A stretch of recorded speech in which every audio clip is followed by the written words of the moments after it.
Within the past year and a half, I have gone from just being a casual Sonic fan to being completely obsessed with it. And it's all thanks to a little gem known as Sonic Generations. I had first played it in 22, but going into 2024, I was in the midst of going for 100% since I had yet to do that. And I'm not exactly sure where it happened or what caused it, but something started to click. Suddenly, I was crafting routes to save time, doing runs of levels just for the hell of it, and my current experience became much more than just a checklist. I kept playing its stages over and over again to the point that even a year after Shadow Gens released and created a reason for me to barely play the original again, it's by far my most played game on Steam.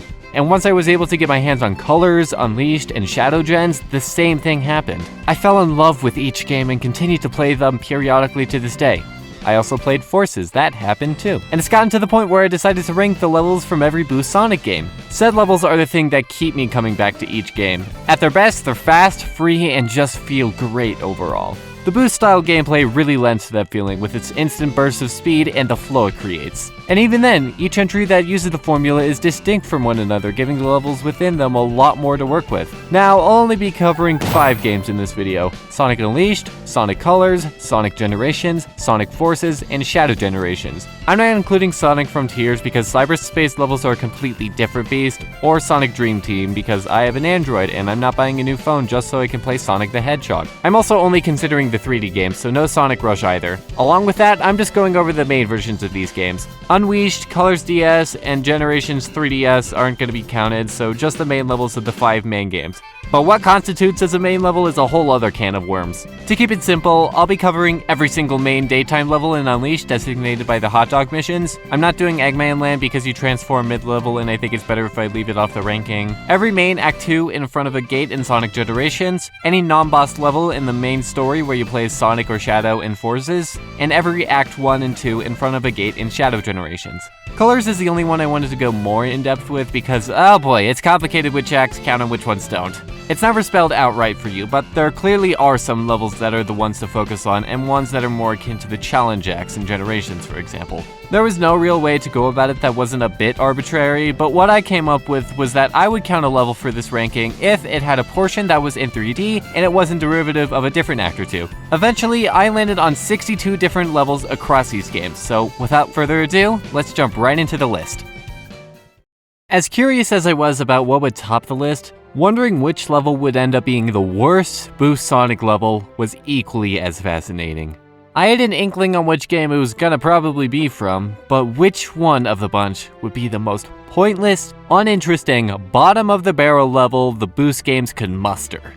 But in the end, I don't know why I was even worried. Green Hill Arsenal Pyramid feels like it was designed to teach you a single concept and then forgot that there needed to be an actual level attached to it. Dude, a rat could complete this level on the first try. Depending on what Wispawn you have equipped, your options are to kill a bunch of guys and move on to the next robot-loaded gear, or skip everything. If you're using Burst or Lightning, you're just taking a fucking dev exit at that point. And you're not gonna care about how the place looks either. It looks like they took Death Egg's background and tinted it green. Outside of the pyramid, where you'll spend 12 seconds at or something, looks fine. This area is at least the most fun part of the level. That is the part that the rat will struggle with, but still beat. It's all fine and dandy until you hit the double boost section, and odds are you already know what the problem with these sections are. Boy, it's so cool that player input might as well not exist. What wonderful game design. Now, I know you all want to know, can I make a sandwich in the middle of this segment? So in case you didn't know, these things are really automated, so something Sonic YouTuber Sam Procrastinates did is make a sandwich during that segment. You know what, I tried to do the same thing. As you see, my bread is not optimal with that giant hole in it, so the mayo part was really just unfortunate for me. But tomato and lettuce went really fine. I feel like I was fast with that. And then, ending off with a turkey, the package it kept kind of closing on me, so I had to open it again and then try to fumble for turkey. And, you know, it was just a huge time loss there. So ultimately, I did end up using the diving segment, which I didn't have to do anything for either, as more time. But, you know, it's fine. I got a pretty good time. I'm proud of myself. I'll try to improve with the runs in the future. All these grievances together highlight Arsenal Pyramid's biggest sin. It's automation. It's a major problem with Forces as a whole, but it is bad here. Both paths you can take inside are straighter than a fucking ruler, and no matter what you do, you'll always end up at the goal gate and in a stun-locked expression when you realize that a level in a Boost Sonic game can be this atrocious. The worst of the worst in Forces, and the whole subset in general by a pretty glaring margin. But it can only go up from here. Metropolitan Highway places heavy emphasis on moving platforms in a Sonic game, where the objective is to go fast and never stop. Are you starting to connect the dots? I will at least give them the benefit of the doubt since they do move fast, but they shouldn't even be in the level in the first place. Hell, you can jump over most of them. The rest of the level isn't doing much better either. The opening 2D segment's just boring, and for the second to last modern Sonic level, the 3D here is just way too railroady and has minimal challenge to it. The only thing that actually pose a threat are these missiles, which could look slightly challenging at first glance, but you can just ignore them by holding forward, since the top middle cannon won't have shot anything by the time you get down there. Seriously, it's ridiculous to not have this one fire out of all cannons. Like, it's such a simple fix, how did they not catch that? The Avatar's Metropolis level capital city has all of these Phantom movie shenanigans going on, and it's one of Force's highlights. Sonic just gets the scraps of a Metropolis played completely straight, which I like enough. Futuristic cities are cool, but it's a night and day comparison. Metropolitan Highway just lacks a hook like that. It doesn't need to be as compelling as what Capital City did, but it has to be there, and I don't think the tiny-ass ignorable moving platforms are enough to cut it. Hey, just because one game is clearly worse than the rest doesn't mean the other games don't have their own pitfalls. And for Sonic Colors, its biggest is Aquarium Park Act 6. It's not all bad, most of the 3D offered is great. I really like this long road that gives you a scope of this small platforming section you'll head into next, and using hover in 3D is fun despite how seldom used it is. The only underwhelming 3D area is this enemy gauntlet, which slows down the pace, but it at least keeps you engaged. Nah, the reason it's down here is all because of how egregious the opening 2D segment is. This section heavily falls victim to Colors' bad underwater physics. First off, why am I allowed to jump infinitely down here? The whole point of putting Sonic underwater is that he specifically can't do that. So why are you letting him do that? Secondly, doing so is slow as shit. Sticking to the surface won't do you much better either. You won't get boost until later, so you're stuck agonizingly walking forward, and if you decide to jump towards the surface, you just have to hope that your aimless hops might lead you to some boost from an enemy, which not all have, or stumble onto this out-of-the-way yellow wisp that lets you at least tolerate the segment for a bit until you're back to the stupid-ass Sonic Colors water. You know, maybe if the one thing that makes this segment mildly enjoyable wasn't tucked away, I would actually like it. And it wouldn't sting as much as it does if it wasn't placed right at the beginning. Like if it was at the end of the level, it would still drag it down, but it wouldn't matter as much since you wouldn't run into it on every attempt. Despite its good parts, I have no reason to play Act 6 over any other level in Sonic Colors. Null Space is one of Sonic Force's most inventive and captivating locations, and it's one of the best levels in...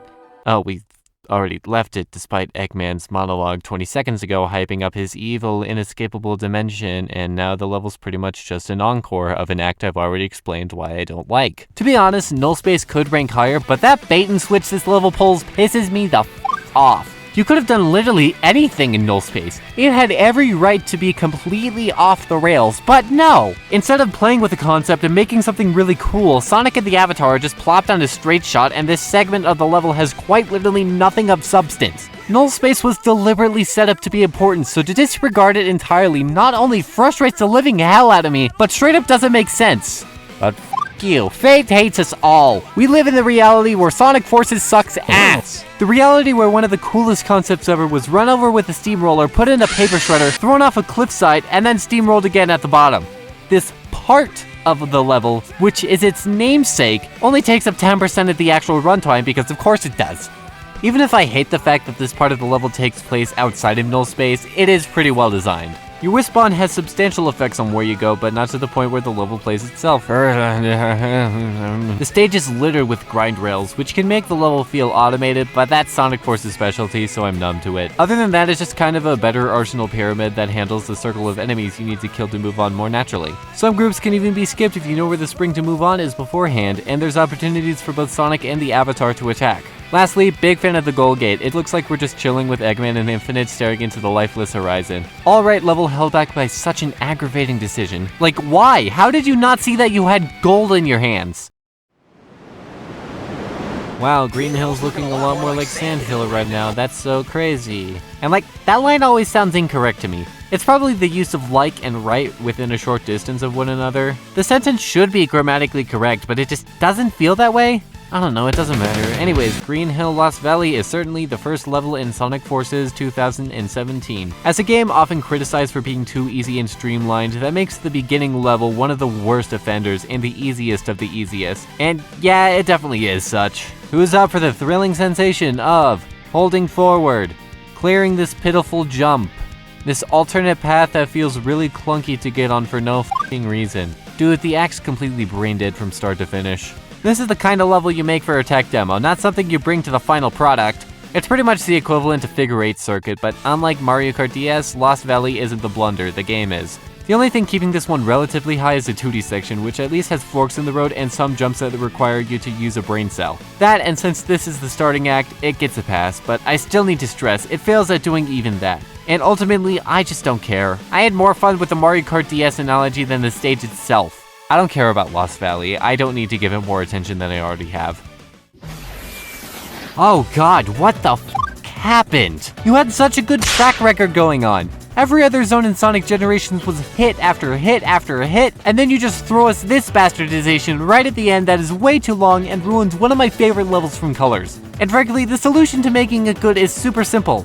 End the level here! The fastest time I recorded getting to this point was 147 point something, so I averaged my at the time PBs for the other 8 modern Sonic acts for comparison and ended up with 148.97, so it would not be unrealistic to just cut it off at this point. That, or instead just move the final rocket section up to this part and it will be fine. But no, you gotta deal with annoying as fuck minecarts that slow down the level in platforming, paths that feel like they send you nowhere, and other problems. Maybe the level designers could have been better off if they were given a wisp that worked in 3D, but instead they went with fucking Rocket for some reason.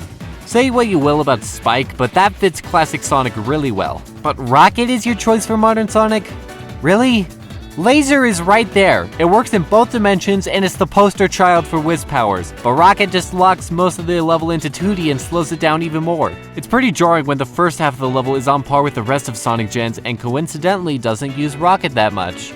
Notably, the quick step section it brings back from Colors is as fun as ever, the rail grinding part feels speedy and it's fun how it brings you to this bend, and there's this cool skip I do where you boost yourself towards this dash ring and pray to God you hit it and can do the light dash. None of that involves the rocket. Maybe it's just bad or something. To end off on a good note, I adore Planet Wisp's aesthetic. Its accompanying music track serenades you throughout, and the teal grass coupled with the purple water make this alien planet unique yet familiar enough. And I love how it clashes with the ongoing industrialization of it. Man, I wish this one could be among the other great levels Sonic Gens had to offer, but the game ended up fumbling right at the tail end. Mystic Jungle, Eggman's Facility, is a cool level except for the level itself. It plays probably my favorite version of Rhythm and Balance, and probably the best song in the game used in the level to boot. And the cutscene afterward is one of Force's best ones. I'm so glad it's not in the theater, meaning I had to get it off of YouTube from whoever I credited in the bottom left or right corner. But the level itself is just kinda lacking. Most of your time will be spent on these waterways, where you have limited control and are just waiting for something to happen. Luckily, the level designers knew they needed to make their level less boring, so they gave you a golden moto bug to fidget with until you can get it go on. The balloon guys are at least more interesting than the waterways. The only moment you're on solid ground and have control is pretty nice, I guess. Too bad it lasts for 5 seconds. I like the pose Shadow does when he's midair in the waterway sections. I don't know, when you make your level 95% conveyor belt, don't expect me to have much to say about it.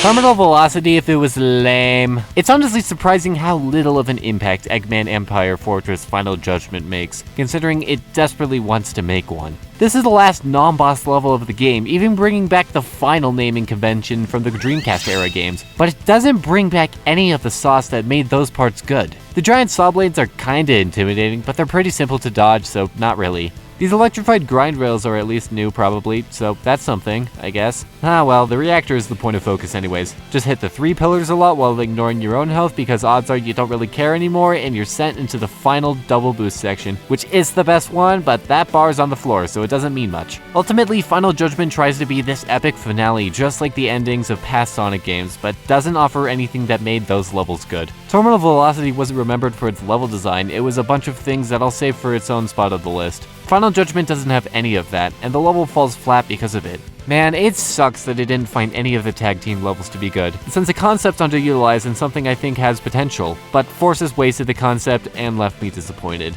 for a myriad of other reasons too, but this one stings a little bit harder.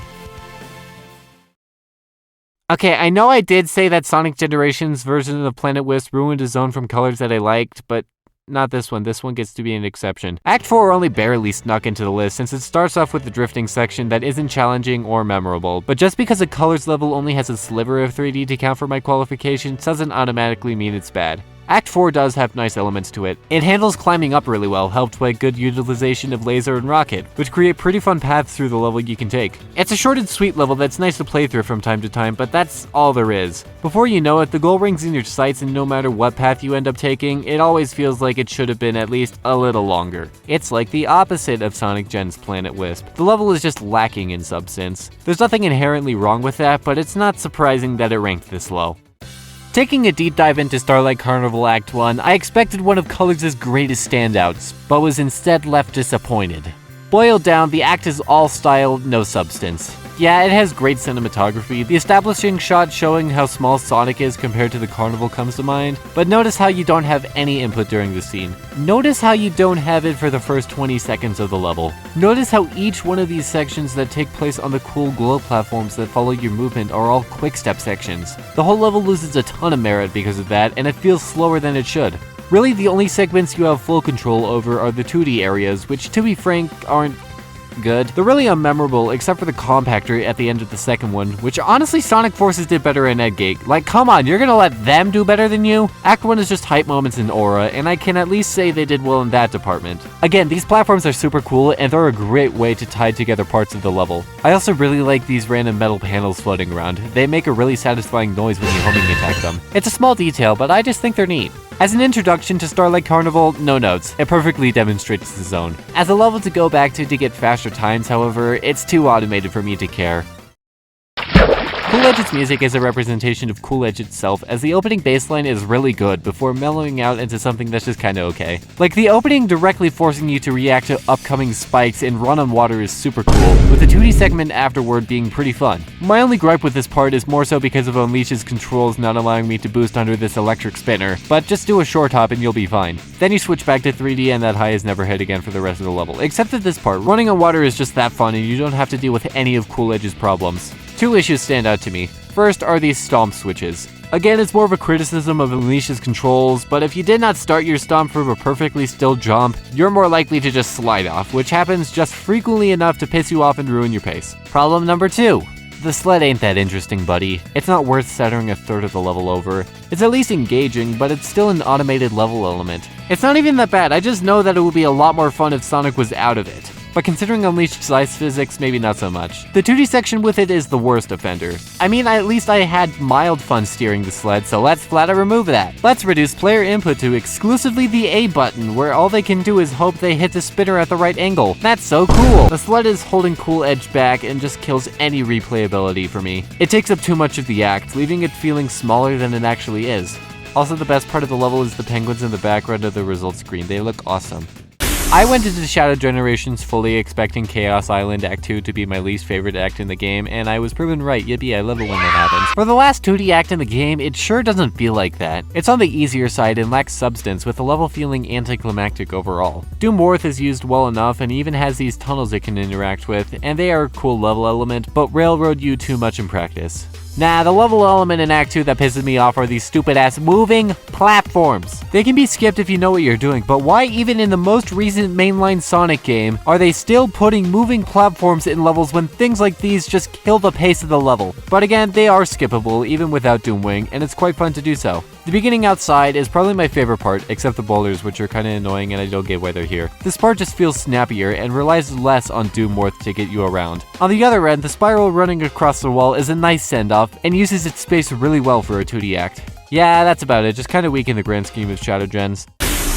The zone that was most harmed by my making of this video would have to be Tropical Resort. I still really like its appearance and music, but level design wise, you don't even have to tell someone that this is the first zone. That mentality especially goes for Act 1, which after clearing the rest of the Sonic colors feels just kinda barren. Hell, you're not doing anything but running forward for most of the beginning, not a good sign. I also feel that the level could have used a bit more boost juice because of that. You'll probably end up running out near the end, so you'll have to keep it in check, and I don't know how to feel about doing that in the very first act. There are also random balloons that don't add to the level design at all and are just there.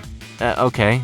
They don't really do anything other than alter how the place looks, and overall, it's really appealing. The final grind rail section has a shot of you passing Sonic Earth that I just love as a way to establish the location and stakes. The section's on the easier side, but is entertaining nonetheless. Ultimately, there's nothing wrong with your tutorial level catering towards teaching new players, but you miss out on the replayability aspect of them and are left with a simple husk in retrospect. There's not really a reason to care about Act 1 of Tropical Resort besides it being first, and for me, it needed to be more than that.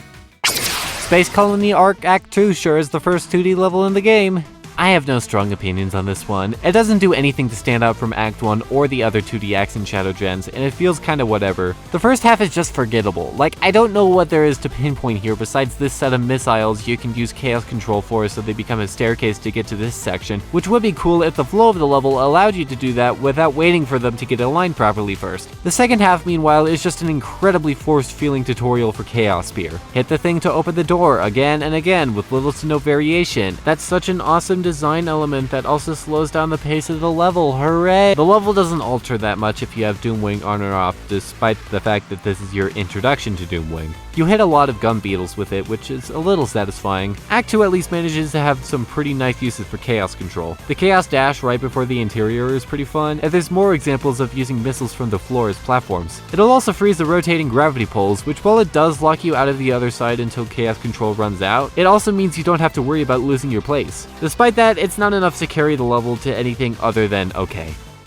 Whenever I'm playing Sonic Generations, I tend to avoid replaying Sky Sanctuary Act 2, and until I started working this video, I wasn't sure why. In comparison, Act 1 is one of my favorite classic levels in the game, with how big it feels and it being the first real use of 2.5D. But while it's on the higher end of the set, its modern counterpart leans closer to the lower end of its own. One of the biggest detractors I don't even think is in any other level I'm covering in the way this level does it, but there's just too many invisible walls that are super intrusive. Specifically, there's this one that surrounds this pillar, and it makes boosting towards this cloud more difficult than it needs to be for no real reason. And it doesn't have to be because of invisible walls. Inconsistency is present in various other parts of the level too. At this section, sometimes they'll stick to the ground and other times they'll be launched forward to meet up at the same place, and it can throw you off. At the zipline, you have the option to jump off to another zipline, but it seems like random chance if the game will let you face the alternate path or keep you locked down the line you're already going on, meaning it's better to just skip the first zipline if you can. And this rail straight up doesn't work how it's supposed to. After the rails converge, you can't jump off of it, so you either have to go another way or jump again before the conversion to override the glitch. It's so strange that Sky Sanctuary is just so unpolished, when really it's the only level like that among both modern and classic levels. But what it is going for, I do like. The appearances of the insides and outsides of the various temples contrast each other nicely, and the layout they're going for is pretty nice. I'm not a fan of this area with the spinning platform since it's a bit slow, but the rest of the level is good and what I expect from the game. You air boost a lot to get to areas faster, and I think air boosting is fun, so I like it. Other notable things are the 2D sections, this one quick step section, and these orbs that'll send you upwards, which I think are a cool level design element.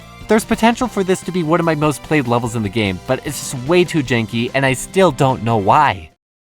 I feel like I should care more for Aquarium Park Act 4 than I do, but I don't. You are offered multiple points to run on water, and laser and drill are used very well here. Most underwater areas can be entirely done with drill, and there's an abundance of these intended to skip parts of the level and even go into this room and waste time for a red ring. There's also this one laser puzzle that just feels really out of place. Like, this feels like something that'd be the main focus of one of Coleridge's shorter acts, but it's just plopped in here to see if you know how to angle things well enough. Its inclusion is strange, but I like it for that. This alternate path near the beginning is also nice. You don't go backwards in Sonic games intentionally that much, which is why I like it. Act 4 is good stuff, but I don't really care. Nothing the level does is enough to reel me in. There's no hook to it except that fucking crab thing that I hate, which I associate with terminal velocity a lot more and doesn't play a prominent enough role until the end for it to truly matter. There definitely are highlights, but as a complete package, I just don't have much to say.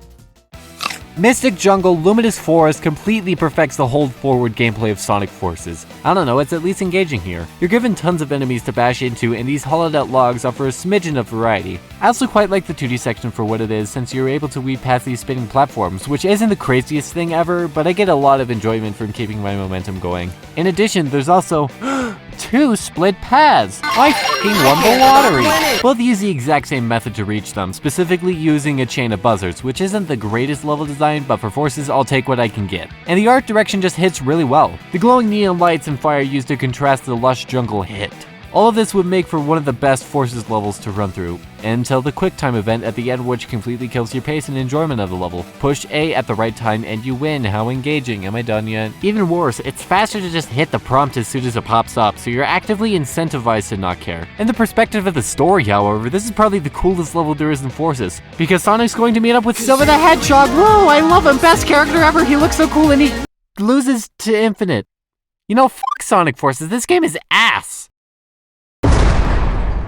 Death Egg Gate is probably the best level in Forces for the first half, then it ends with a really boring rail segment and a quick time event. Let's start off with the good. I like Sonic's opening line here for whatever reason. Yes, they found out I escaped. Oh well, time to kiss this yawn fest goodbye. It's just a little nice that he's so nonchalant about escaping prison. Also, space is cool. It automatically makes me like your level at least a bit. You're faced with a split path, and you gotta be quick with your decision because you don't have long before you plummet. They all converge into a snappy 2D section that's actually well designed and has interesting elements at play, namely these platforms that shoot upward when you touch them. Then you look at the Death Egg, which is a fine enough view, and then the level goes to shit. The rails you find yourself go on for a bit too long and don't have any real challenge to them. The 2D that follows is at least what you'd expect from the beginning of the level, but is a noticeable step downward. And then after that, you're stuck doing the QTE where you just smash A and glance at your notifications. It sucks that there's that drop in quality, since as a complete package, Eggate is definitely a standout. If it was allowed to be later in the game, maybe it could have been greater, but I'm fine how it turned out given its surroundings.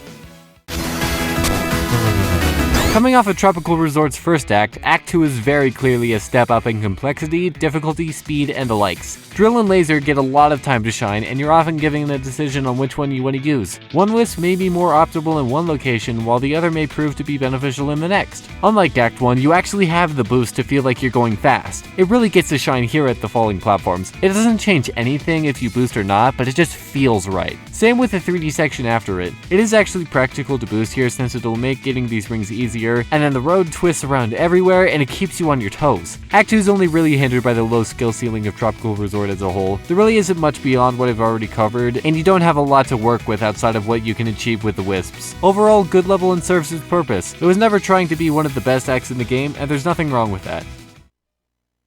Dude, I have played all the 3D acts of Shadow Gens to death. I think all of them are great. At this point, I know them better than the back of my hand, and I have them ranked really high on the list.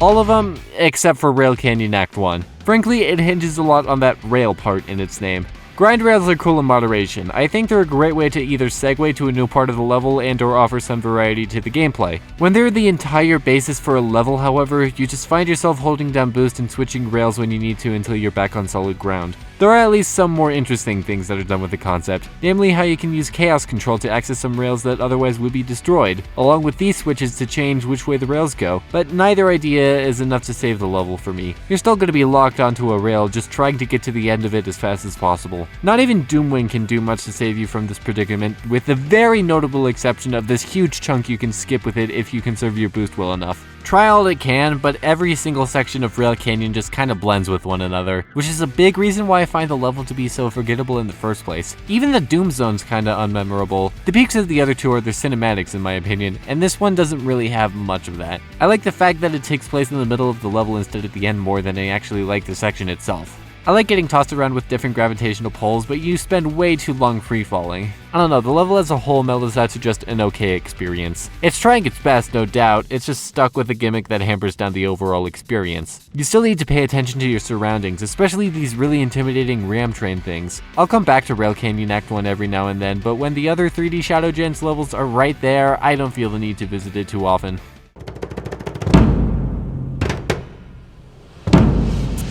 I really wish that Dragon Road could be higher on the ranking than it is. The zone is one of the most interesting locations in the entire franchise, and parts of the level design are on the same heights as some of my favorite acts in Unleashed. I really wish I thought it was better, but man, those spinning platforms just kill it for me. The rest of the level flows incredibly well, and then you just slam into a pile of bricks here and have to wait for the thing to present a low enough ledge so you can get it over with and go back to the pace you were at before. And it hurts so much more because everything else is so good. I even like how the beat drops right as you're able to boost. Like, dude, it hits so hard. You then start out with a quick step section that's pretty fun, which eventually leads you to a fucking dragon sculpture, of which there's many, as if the theming couldn't get any cooler, and then pile of bricks, we discussed that. But after that, you're on the water just trying to control your speed so you can get launched up via your momentum to the top of this building, which serves as a grind rail, to then go through one of the fastest feeling 2D segments in the game, and then you're hit with another brick pile, and this time the level never really recovers. The final part with the interceptor feels like it should reel me back in, but as the first of many encounters with it, going back to this one just feels kinda piss easy.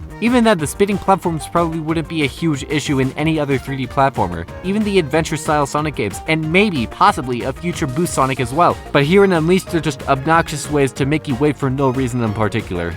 The only good thing I can muster up about them is how you're able to skip some of it if the game lets you lock onto this egg fighter, but that's about it. You just are handed one of the greatest levels in the franchise, but then the person handing it to you accidentally dropped it and now there's multiple cracks and scratches on it. Genuinely, I'm so glad they made Dragon Road a cross-world, because it has all the strengths of its aesthetic and doesn't have a point that kills my enjoyment of it. I really wanted this level to be one of my all-time greats, but unfortunately, too much of it leaves a sour spot in my mouth. It's hard to even slightly care about City Sunset Heights anymore but actually well-designed is a thing now. Like, my favorite moments about playing this level are pointing at which parts they brought over to the Shadow Gens version and saying, holy moly, that's so epic. And while it was definitely expanded on in that game to be greater, its first iteration isn't half bad. You've got a short skip you can do here, and I like this open area. The 3D parts of the level overall are really good. The 2D areas, they're just whatever. It feels like they tried to make the level go in all sorts of directions to create various alternate paths, but it comes off more maze-like than anything. You're still going to end up where they want you to, and the routes you take are going to change that. The rail is pretty cool, I like how they brought it back, and I also like the end gate because Shadow's just standing there waiting for Sonic to kiss him. I don't know, I stopped paying attention to the story when Silver got his ass beat. As a whole, Sunset Heights in the current day just feels like a beta for what's to come more than anything, and I need to stress, that's only a problem with this stage. Both versions of Rooftop Run are very good, and I prefer the original version of Planet Wisp substantially more. In a way, it's emblematic of why Forces failed to captivate people. These levels are just good enough, but as Sonic levels, they needed to be more than that, which they added in the Shadow Gens version. Fortunately, this level does have a silver lining, that being Silver the Hedgehog, who appears briefly. Hurry, Sonic! We can keep them in check, but not for long! This is the only time he talks in a modern Sonic level, so it should come as no surprise the level from Forces they brought back in the game about visiting different points in time is the level the Time Traveler is in. Luminous Forest doesn't count. He doesn't have a speaking role until you're done, and it's not canon. Asteroid Coaster is one of my favorite zones and colors, but Act 2 is just kinda decent. It starts out pretty strong with its climb upward. It feels fast and is well paced. You still have your moments of platforming and of speeding past, and the whole segment's handled nicely. I like this one part where you bounce around, narrowly missing the red ring in the center, only collecting it on the way out, and it's just really mesmerizing. The 3D segment that follows afterward is definitely the highlight for me. It's a bit automated near the beginning, which makes this spring in particular so funny to me. On my first run through, I thought I would just land into it, but nope, you gotta homing attack this one or you'll plummet to your death. Other than that, navigating through space debris is always fun, one of Asteroid Coaster's best attributes, and is followed by a pretty fun frenzy segment. Then the level peters out into this gravity maze that makes you wait for these things that'll push you off screen, and the flow of the level is completely killed. The gravity mechanics are at least intriguing, and there's some skips you can do around them if you're smart with your boosts, but ultimately, you're going to be stuck waiting for the obstacles to clear up so you can move on to the next wall you need to wait for to get out of the way. Good start, great middle, mediocre ending, and all that condensed makes Act 2 as a whole just decent in my eyes.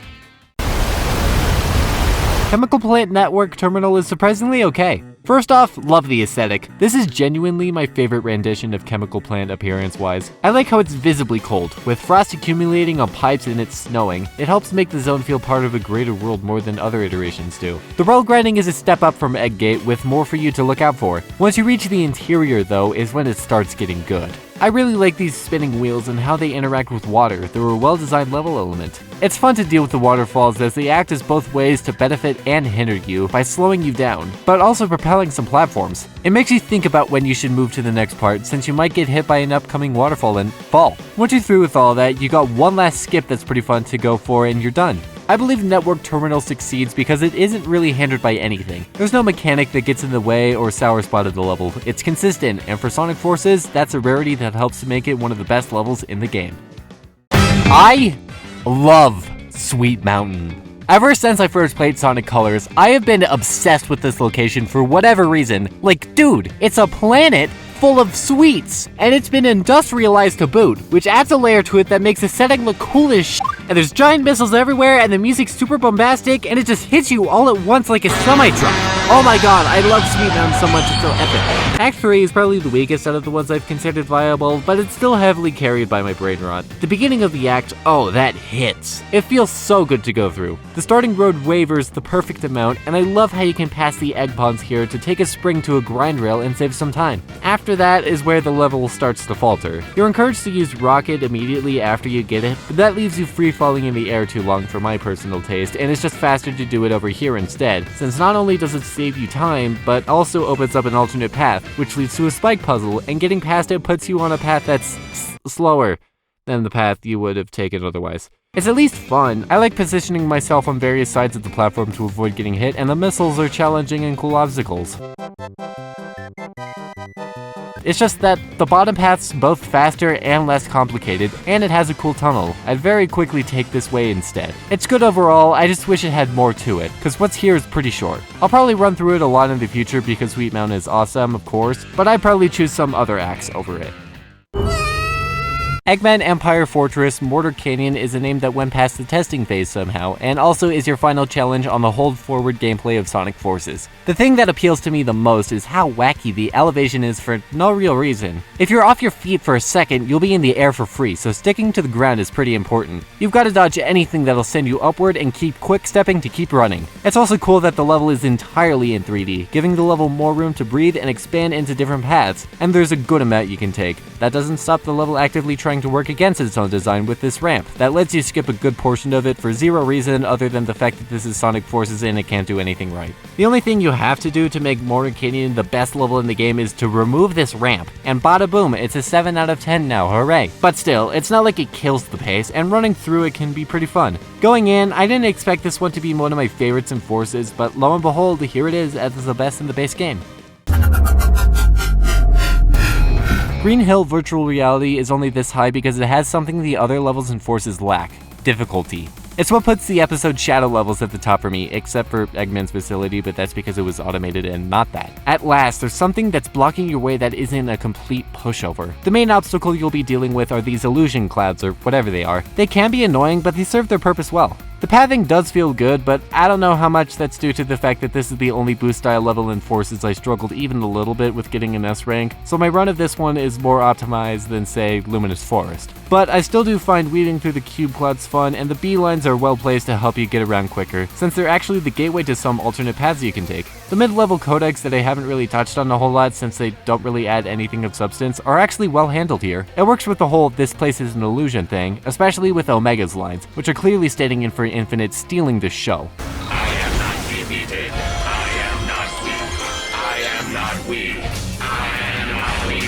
I am not weak. I am not weak. It's his lines growing ferocious and echoing more and more as he goes on. It shows that while Infinite may be messing with your head, a single word from Shadow achieved a similar effect. Man, I really wished the rest of Sonic Forces was that in-depth. While I've been praising the aesthetic so far, I don't know why this has to take place in Green Hill. Like, the only logical conclusion I came up with was it being left to process of elimination. The first 2 episodes Shadow levels took City and Mystic Jungle, and the rest of the options are too closely related to Eggman for it to make sense in this context. I guess Shadow being trapped in an illusion at a seemingly friendly place is a bit ironic, but I don't know, I just don't think it fits too well. Fun to run through, but I don't need to replay this one that often. Damn it, what was the name of this level again? That area is enemy territory. Keep going, Shadow. Got it. Ah, thanks, Rouge. At not even past the halfway mark, City Enemy Territory is the best boost style level in Sonic Forces, which is just better Sunset Heights before they actually made better Sunset Heights. Lucky for it, the different name and music are enough for it to not be completely overshadowed by the Shadow Gens iteration, but you can clearly tell this is a remix of Sonic's Sunset Heights. The other 2 episode Shadow levels take more for the avatars' visits from their respective location, hence why I bothered to include them at all, but for this one, I'm definitely treading familiar ground. The opening is pretty much identical, with a bit more danger around, and they all alternate path being altered a bit. Also, the rotating spike things they used in Shadow Gen Sunset Heights actually originate from here, not Sonic's version. That's kinda neat. Anyways, that'll lead to the 2D segment, which has been completely revamped. As I assume you recall, my issue with Sonic Sunset Heights was this very part of the level, so I'm glad it's been replaced with something I think is better. It doesn't look the best, like why are you using metal boxes and semi-solids here? Just make another building, no one's going to notice if it's different in other levels. But it feels fast. I really like weaving through the rotating spikes with a perfectly timed homing attack, and there's multiple places to air boost to the next platform. It's definitely linear, there's no alternate paths to be found, but I don't know, it's just nice. Enemy territory is just Sunset Heights with its restrictions lifted off it, making it the best it can be. Well, at least in Sonic Forces. We'll get to its 2 improved iterations a bit later on. Aquarium Park Act 1 is the best one of the 3 I'm covering because it's the one where you spend the least time underwater. Instead, you get these cool marine tubes that to my knowledge don't show up again, which is a shame, since they're pretty cool and the perfect set piece for a quick step segment. In particular, I really like the second one where you need to avoid some pillars going through the tube. The ramp near the start is also pretty cool. You need to boost to get to its maximum height, and then cancel your boost so you can then start air boosting to reach these dash rings to land on this rail here. Going up super high like this and staying at that height for as long as you can makes that split so much grander. The 2D act soon after is nice, carried by running on water, always super fun. I have no qualms with the level, except for this descending platform, which kills the pace and any desire I have to replay this one. It's slow, and all you can do is move a box around to kill some egg pawns. There is a skip for it involving going underwater here and using drill to navigate through, but I don't know, it just doesn't feel that satisfying considering how separated the 2 halves are. Not to mention you'd be missing out on the stuff before the platform. I don't really know how I should feel about this. There's parts that I like, including the music and atmosphere, which I haven't touched on yet for Aquarium Park. The song's catchy and the feudal Japanese-inspired architecture is just something nice on top of it all. Act 1's good, but there's nothing really calling to me. I just don't really care to play it all the time. Yeah, it keeps Aquarium Park's problems to a low, but they're still present. You still interact with the f***ass Sonic Colors water physics, there's still a glaring issue that detracts from the overall experience, and even though it's good, it's just not what I'm looking for. Seaside Hill Act 2 is similar to Sky Sanctuary Act 2 in the way that I just tended to avoid it for whatever reason, but this time my analysis of it led me to discovering a faster route that might make me start to replay it more often. Good ending. I haven't fully committed to it, but it's getting there. Sky Sanctuary can't say that. There are some grievances I still have with it though. For starters, the beginning's just weirdly paced. The path I take has you jump off and pivot straight to this cannon and then do some confined jumps before going back into bolting on the next part. So you got fast, slow, fast, all in succession in a pretty incohesive feeling way, owed in large part to the cannon. In fact, the level breaks its flow a lot with them. All they serve to do is get you to another area, and they're not really satisfying the same way a sequence of springs or a grind rail are. It's just there to look cool and progress the level, regardless if it's fast or not. Speaking of things placed to slow you down for virtually no reason, there's a car in this level. You're even encouraged to go this way, but going to the path below it, you can find this route that's a good amount of seconds faster. In fact, this is the one I was talking about at the start. Like, dude, the car doesn't really differ from your normal moveset, aside from it being kinda easier to turn, and I don't know, it just feels out of place at some underwater ruins. And on top of that, the segment isn't even that engaging. You can boost in it. I don't know if it does anything, but you can. Despite its issues, the level does have its fair share of good segments. I like this area since it's open and you can ride it in any way that works for you. Meanwhile, the ending 2D segment's also fun if you take the fastest path. It uses wall jumps pretty well, and you gotta stay alert during it to not fall down and deal with water. Overall, good level. I just usually want to play a different Sonic Gen zone most of the time. Although, that might change in the future. Elephant green screen effect.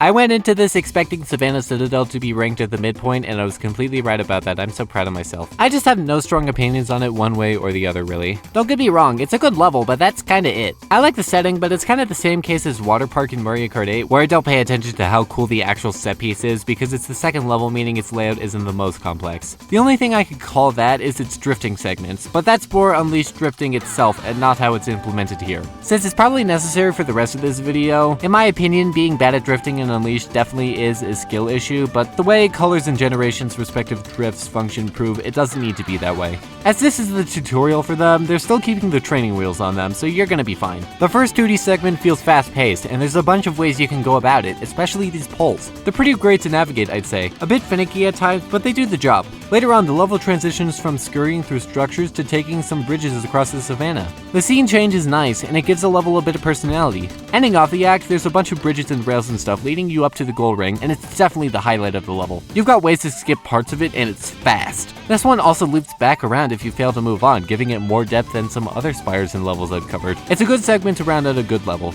It's just good, and there's nothing wrong with that. You see, when you put the rails in 2D, Rail Canyon ain't so bad. There's only one direction you need to go, so being locked into going that way is somewhat interesting. That way, timing becomes more important when platforming. Parts like this area take advantage of it, pushing you back and forth in this corridor until you reach the top rail. It's not perfect, there's minimal opportunities for the path to diverge, and it's simpler than moving forward yourself, but I like it for what it is. Act 2 also utilizes chaos control nicely to boot. There's multiple chaos dash points, and building it up is fun too with these balloons. It's just a step up from Act 1 since its dimension uses the gimmick better. Hell, I even like the presentation of Act 2 more. Shots like Shadow going through this narrow crevice in the canyon, and the final part where you need to boost away and the rings progressively get more frequent, man, it just feels cool. And Bullet Station is just a better song. I don't know why this is the only 2D act with a different song, especially considering every other one except Kingdom Valley also has a candidate for a potential alternate song, but I digress. Act 2 has this cool vibe that it completely owns. It doesn't try to be one of the best in the game, it dunks all of its points into pure style instead just to make you feel great, and there's nothing bad about that. Tropical Resort Act 3 really kicks things up a notch from the previous two acts. Starting off with the quick step section, you can take an alternate path by shooting forward with laser onto this drifting segment. If you instead stick to the ground, you've got some tight corridors to go through, which are simple but feel really nice. After that is a small area with some laser paths. You can drill through this maze of pipes to hopefully get up here, and then slide under this wall, smash robots with a laser, navigate your way through some spinners, and boost through a windy road, and overall the layout's really fun. Those wisps are the level design, and if you're ignoring them, you're doing yourself a disservice. It's very visible within the final segment. Pretty much everything except for the fastest route feels like padding meant to slow you down for whatever reason, whereas sticking up top grants you really fun laser uses and constant speed. It's a nice level when you know what you're doing, but not so much without that route. Along with the aesthetic strengths of Tropical Resort as well, Act 3 is a really nice time. They fucking added substance! It's unbelievable! Why wasn't Act 1 like this? Literally, man, the start of this level is simply an amped up version of it, with an additional lane and more stuff to engage with. That and you're not doing nothing for 20 seconds. That's followed up with the skydive segment, much more interesting than Act 1's, and 2D areas that are actually fun! Wow! You'll navigate through them with hover and spike, since the area is very vertical in scope, and it works. You still have a sense of flow here, even if your wisp power runs out, since there's still a way for Sonic to navigate it on its own until you find another wisp, or just continue to go without wisps. Act 5 all culminates at this final tower, which just feels so massive and grand. You'll use hover to climb up it, and I wish 3D hover was used more. It's so cool to do, and you have a ton of freedom. For example, the tower has multiple points to stop at and pick up another green wisp, when realistically you only need to do that 2 or 3 times. It gives you so much room on where you want to go and makes the tower feel even more impressive. Amazing way to end the level, and I'm so glad Starlight Carnival got to have both style and substance. Extra Tokyo is probably the weirdest level I'm covering today. It's a tie-in DLC for Sonic Movie 3 with a hyper-realistic Shadow the Hedgehog voiced by Keanu Reeves. You really want to tell me that Metropolitan Highway is stranger than this? In reality though, those things kinda hamper replayability for me. The mid-level cinematics look great, but they take up way too much time. Flinging a missile back at a helicopter while on a moving train is cool, I get it, can we move on now? And Keanu, for as well established of an actor he is, just kind of fumbles here. And I know it's the voice direction too, he works in the actual movie, but his lines just kind of fall flat and feel phoned in. It's the Earth, not the Earth. Get it right. You can't access this level in online mode, there's no Doom powers, it's just a bunch of nitpicks adding up making so I rarely revisit this one. The level itself though is quite good. Like, it honestly has really good platforming. With the starting area, you can either jump across these cars or slide through them, whatever you feel like doing, and these ramps placed everywhere rely more on your momentum than your standard Sonic ramps. There's also multiple opportunities for you to slide up on walls, and Chaos Control gets some really good use, with some nice Chaos dashes and it being able to prevent some explosions that'll lock you out of accessing certain areas. Aesthetically, I really love the interior. It's bright fluorescent lights and white walls contrast very well with the dark streets of modern-day Shibuya registered trademark. Ending's kinda lackluster, you're just dodging some missiles on rails, but going up the Tokyo Skytree is a great way to end off a level like this. Also, that Westopolis remix bangs, that too. Good level that could have been better if it was just treated the same way the rest of Shadow Gens' levels were. Now for $5.99.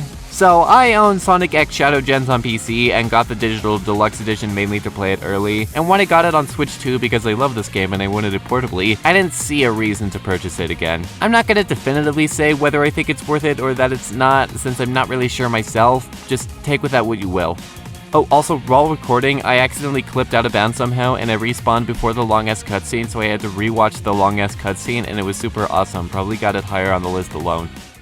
Hamburger. Woo, Sweet Mountain, I love that place! Act 2 has some of the best things the zone has to offer, but also has some pretty mediocre parts. Starting off with the great holy sh**, that beginning quick-step segment on the walls of the tunnel followed up with a really cool drifting segment. Ugh, I feel alive! It's perfectly executed, you never stop moving, and it's incredibly fast-feeling. The music's also timed perfectly with it, which is also my favorite iteration of Sweet Mountain's music track to boot. I love how energetic it is. Then you come across Giant Hamburger. This part is definitely a bit of a drop, but it's still fun to go up and around said giant hamburger. Hover's present here, and while its red is fun, it's noticeably slower, and you'll go faster if you ignore it. What you won't want to ignore is this drill, since it opens up a ton of alternate paths midway through the level via these pipes. The top one in the bottom left through my experimenting is the fastest, so I usually take that one in runs, but just having this many splits is great on its own. I like sliding under this one part, and the level ends with a long rail looping around the hamburger, making a good finale. It's short and sweet, Mountain, and it does a really good job at being that. Good level that I'll always run through whenever I boot up colors, but I don't know how much of that is more so the Sweet Mountain bias.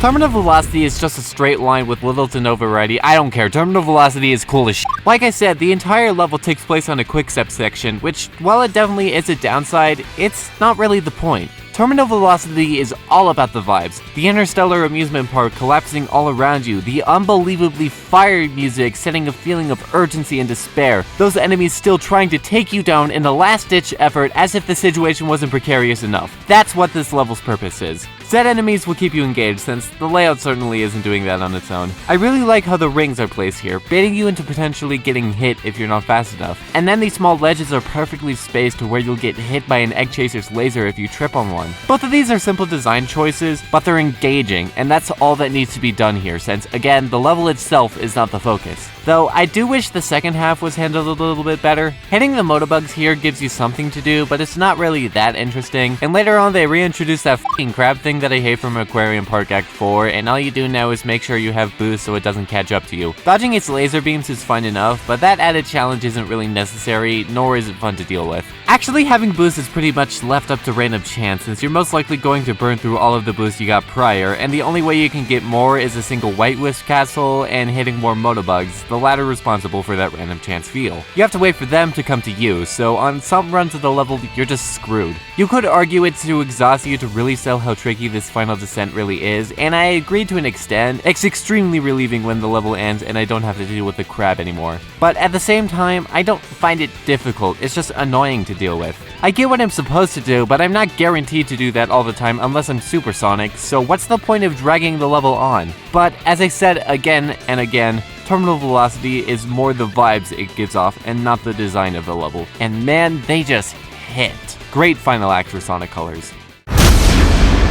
Crisis City is awesome because it's where Silver the Hedgehog is from, yeah! You find him here in his boss fight and it's his first level in 06, and I love this place, 19 out of 10. In all seriousness, I quite like its Act 2, though I can definitely understand if you loathe it. Really, it all comes down to precision. Multiple times in the level, you either have to land some cool series of jumps, boosts, stomps, or whatever you need to do, or you get hit, or fall, or set back to a place you don't want to be, and you hit restart. For most of my recordings, I aim to beat my PB or come close to it on at least one run through of every act to show off my best performance in the recordings. This one though, nah, there was no way I was doing that. I had spent literal days getting that time, and I didn't really want my recording to be nearly that long, so I settled for like 2 or 3 seconds behind, I believe. By ultra precise, I'm talking about the beginning where I use blast off to get a higher jump to dink off this Iblis bird and move to this ramp, jumping across all these platforms to get to a pulley, this part where you need to air boosting at the height of this boosting to the platform the spring just locks, skip a jump, air boosting to the platform, get past these small platforms before they break apart, air boosting and then stomping at the exact right time so you don't need to walk over to the lava geysers, you need to hammer down to move on to the next air boost and stomp. It's a lot you need to do perfectly if you want to get your best possible time, and I don't often have it in me. It makes a level feel pretty stiff and rigid to play through, not very flowy as I usually prefer levels in this franchise to be. Crisis Crisis City definitely has my lowest run to complete ratio, but it wouldn't be that bad if I didn't actually like running through it. Hitting all those things I listed in a single run feels so rewarding, and it really puts on the pressure for the final segment, which, while simple, can be pretty harrowing under high stakes, since you're dealing with debris from the sky, which can come at you at any conceivable time, and you gotta stay on your toes and make sure your flawless run is seen all the way through. I do kinda wish that Sonic was running away from the fire tornado like he was in 06, rather than going towards it, but that's really minor in the grand scheme of things. All that matters is that Crisis City makes me think of Silver the Hedgehog, and for that it is really awesome. So, when deciding which Sonic Colors acts counted, I found that Sweet Mountain had 4 contenders and Starlight Carnival had 2, and naturally I thought that was strange since every other zone besides Terminal Velocity had 3. So I kept scanning through Act 5 to see if it was derivative of Acts 1, 2, or 3, and nope, I couldn't find anything it really borrowed. Not even the background, that's new for this one. Who cares, Sweet Mountain gets an extra act that I get to cover, and that makes me happy. And much like I wasn't expecting to include it at all, I definitely wasn't expecting to rank it this high. I don't know, the level just has a flow to it. That opening quick-step section's fun to go through and is the only 3D in the level. You're hanging on by a thread. What follows are some sections you could use cube, but I find it more fun to ignore it. It's better to get past it all without slowing down, but demolishing everything you see is fun once in a while. I like how this part with the egg puns is structured. It really feels like you're weaving through some tight spaces here. These lollipops that follow afterward are kinda janky to deal with, unless you boosted them, then they're really fun ways to get around the level. The sound design for them is really good, and it's just fun to spin on them, damn it. As an added difficulty, you need to hit something in the air, and there's other potential spots to hit an air boost as well. Overall, the level's even shorter than something like Act 2, but in turn, it's also sweeter. Mountain. I had a lot more fun than I thought I would optimizing it, and it's made what I initially wrote off as one of Color's lesser acts into one of my favorites. In Sonic Colors DS, Silver the Hedgehog shows up at Sweet Mountain, and it's probably the greatest moment in cinema. Planet Wisp Act 1 perfectly sets up how this zone separates itself from the others present in Sonic Colors. It starts off feeling super open with the beginning drifting section, followed afterward with either another one or a shortcut where you can run across this wall, which is fun to go for. Already, I'm sold on this location. The natural elements are always clashing with the mechanical ones, and the whole zone just looks really pretty in the aftermath. That one shot where you pass by the beacon tethering the planet to the amusement park, it's so good. Oh man, and the quick step segment that follows that is super fun too. I love just blitzing through it with a steady stream of boost. Really, the only thing that isn't amazing here are the 2D segments, which while having their own peaks and strengths, just aren't on the same level of quality. I like how these moving platforms are spaced so you don't have to wait for them, and you get a ton of options here with Rocket and Spike. The ending segment I'm not that much of a fan of, it's too base-like for my taste, but sure, find enough way to end things. As a level, it could be stronger, but as your introduction to Planet Wisp, man, it is handled really well. I love how it looks, the music's just beautiful, and it alters the trajectory of the whole game.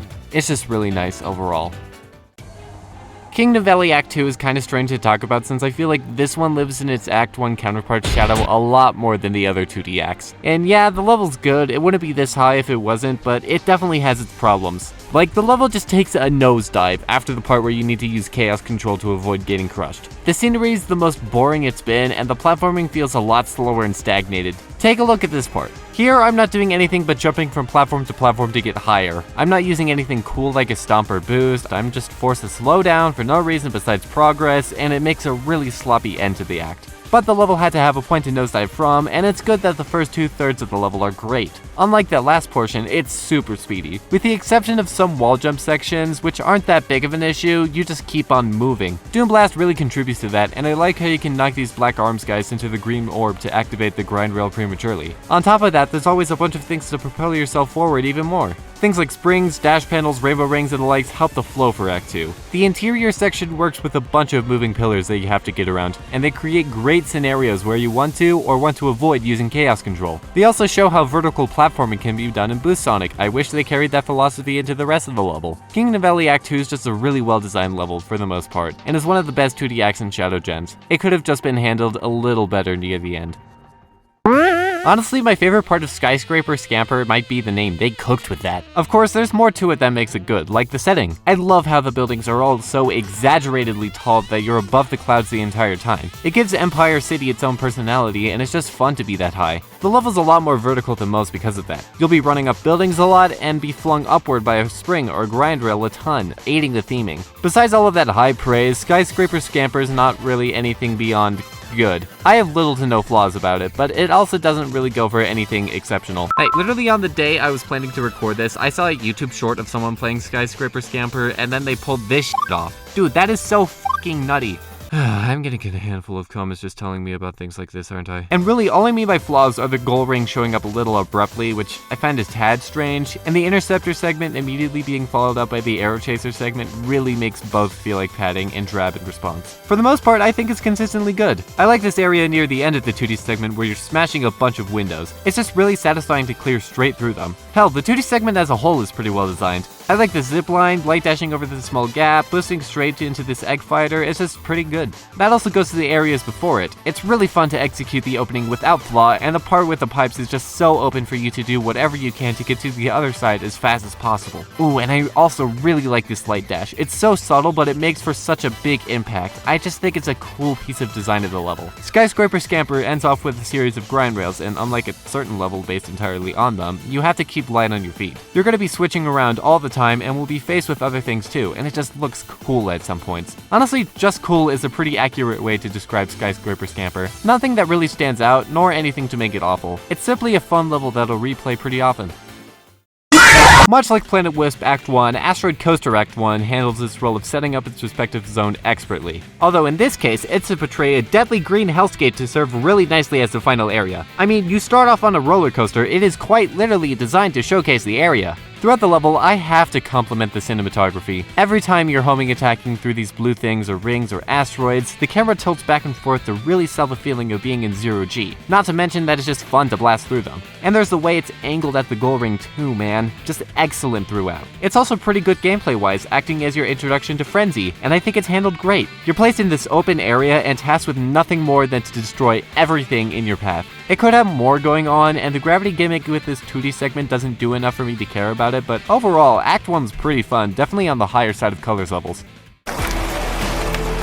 Sunset Heights Act 2 is the best 2D level in Shadow Gens, and it's barely a competition. And that's insane to say. Last time I brought this location up, I was completely dogging on it, calling it underwhelming and simple. Here in Shadow Generations though, Sunset Heights went for that one level from that bad Boost Sonic game to genuinely one of my favorite zones in the franchise. I'll admit, a lot of that is owed to a different act we'll be covering later, but this one's still great. It even manages to distinguish itself with the rain. It gives the level a different feel than the rest, making it more moody and depressing, and the accompanying song I'd say aids in that too, being more subdued with usage of synth instruments. There's also the underground part of the level as well, which I find equally as compelling. There's these pipes that'll blast you off the stage with water, and they're a fun obstacle that pairs really well with chaos control. Hell, the level just takes advantage of a lot of Shadow's abilities. Doom Surf is used pretty extensively, and unlike most other 2D acts, Doom Blink feels like it's contributing something other than invincibility. The level's open enough to where you actually want to fly to another end. Even Chaos Spear, of all things, is used really well due to these springs that are only activated once you hit them with one. And then there's the Death Egg robots in the background always pressuring you too, and you can even Doom Blast one's arm at the end. And then the B chains are back, allowing for yet even more possible pathing. Dude! Act 2 of Sunset Heights just hits in a way none of the other 2D acts in Shadow Gens, nor any level in Forces does.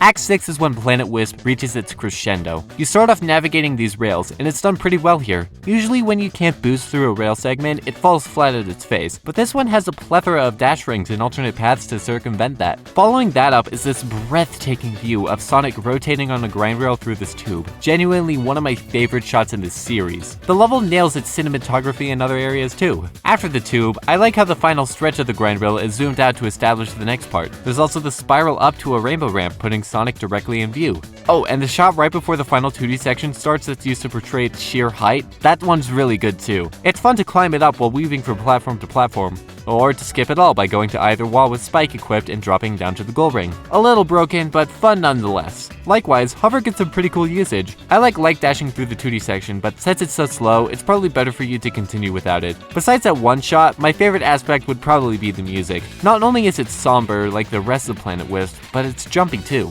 Those two aspects come together really well despite them sounding like they would counteract with each other on paper, but no, it's a damn good song. Great cap off to Planet Wisp, no notes. City motherfucking Escape, man. How do I tackle this one? You can tell this is the stage in Sonic Gens. They use Act 1's music track whenever they're promoting it. It's seen in the cinematics in white space when the only other level to do that is f***ing Green Hill. And dude, this is the level they chose from Sonic Adventure 2. That's like the Super Mario 64 of the franchise. So why isn't this higher? Don't get me wrong, 17 is definitely a respectable placement, but for what it is, I want to like it more than the others I have ranked above.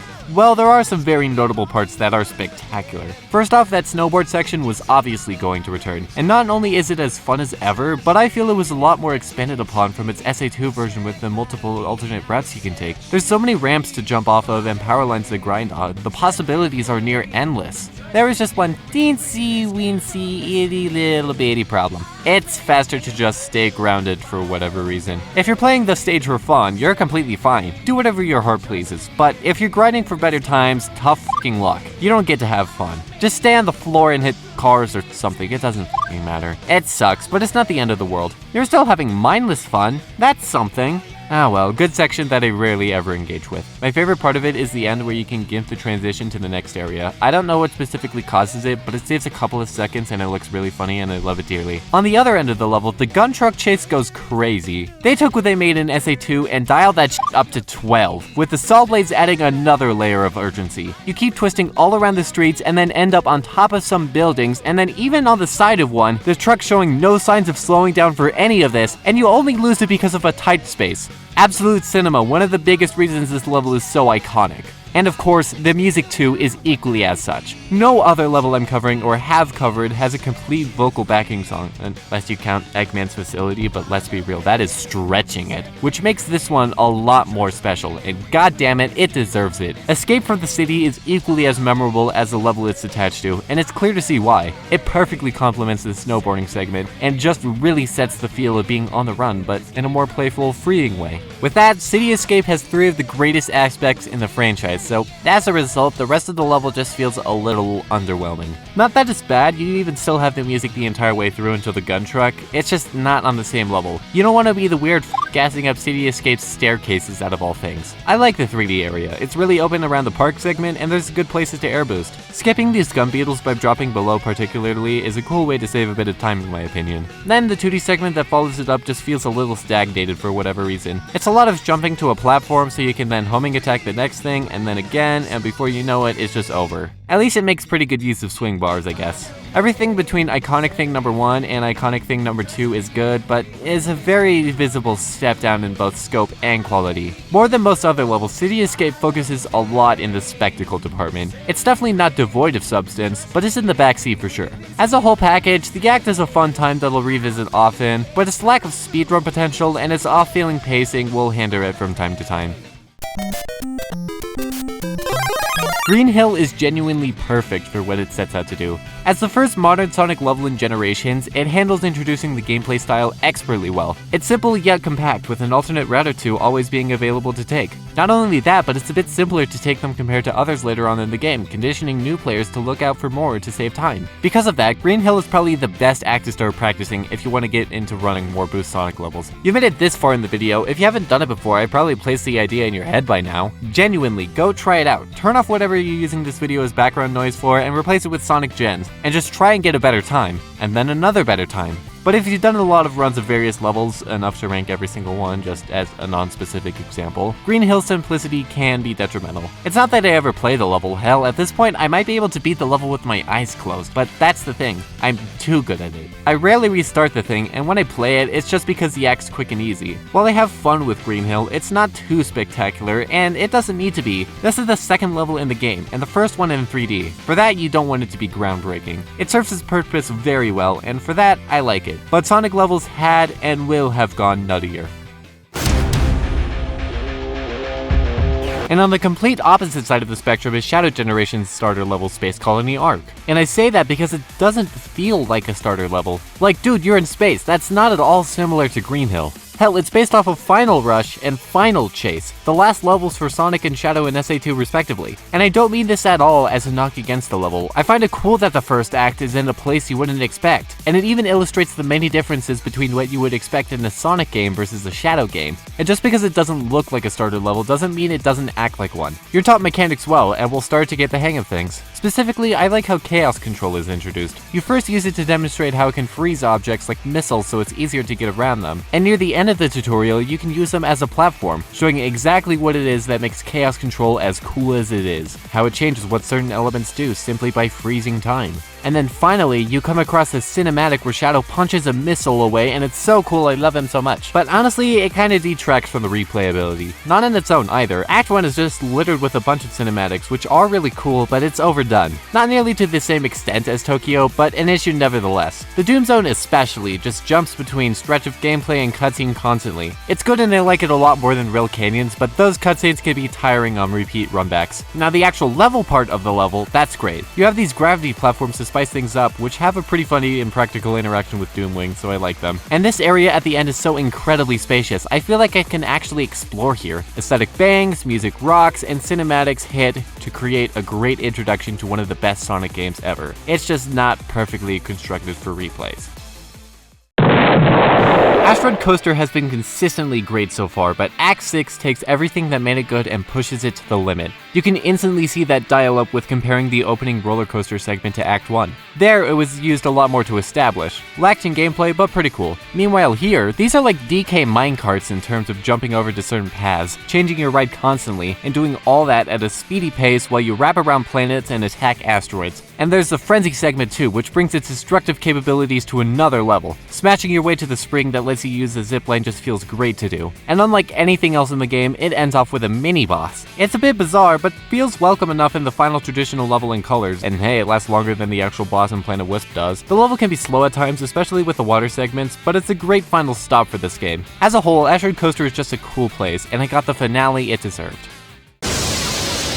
Act 1 of Chaos Island really does feel unlike anything else in the series. I think a large part of that is owed to its source material. No other level in either Sonic or Shadow generations borrows as much from their home game as this one borrows from Sonic Frontiers. 3 colors of Sonic level elements remain here, things that you side-looped before get super easily adapted to work with Chaos Sphere, and the vibes are just perfectly intact. Even the music feels like it takes direct inspiration from Frontiers, like aside from the fact that the composition itself is from Frontiers. The first half embodies more the cyberspace levels with the stronger techno feel and use of synths, since they're more similar to this level structure-wise. The second half, on the other hand, is more faithful to the original version to represent the open zones of that game, tying itself to the Shadow Gens version aesthetically. But what's more, this level's thing has nothing to do with Frontiers, cause Chaos Island in this game is all about Doom Morph. For what it is, the ability is really fun. Swinging around and shooting yourself upward are both pretty fun to do with mid-air morph balls, and I like how you need to rely on momentum for it. Hell, that's just the thing present throughout the entire level. Even at the start, you gotta be boosting or you're dead.